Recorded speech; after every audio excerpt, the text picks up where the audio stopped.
আসুন আমরা শুনি আল্লাহ তাআলা জান্নাতের ভেতরে আমাদের জন্য কি নাজ নেয়ামত তৈরি করে রেখেছেন।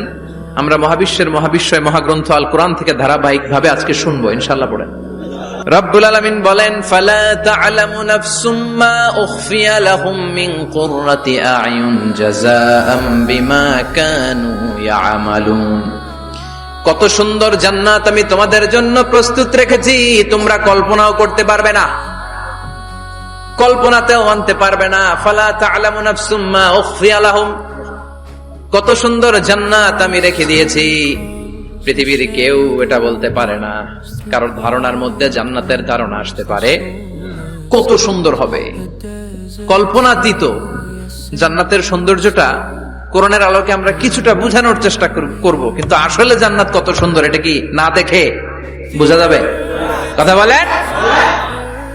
বুখারী মুসলিমের বর্ণনা মানে মুত্তাফাক আলাইহি, বিশ্বনবী বললেন, রব্বুল আলামিন ঘোষণা দিয়েছেন, আ'আদাতু লিইবাদিয়াস সালিহিন, আমি আমার নেককার বান্দাদের জন্য এমন জান্নাত তৈরি করে রেখেছি, মা লা আইনুন রাত, পৃথিবীর কোন চোখ সেটা দেখে নাই,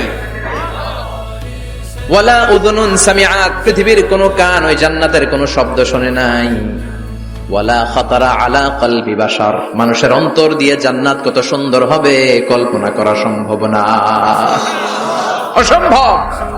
এটা কল্পনাতে আনাও অসম্ভব। আপনি যত কল্পনা করতে পারবেন, কিন্তু জান্নাত যে কত সুন্দর এটার ধারে কাছে আপনার যাওয়া সম্ভব না। আল্লাহু আকবার।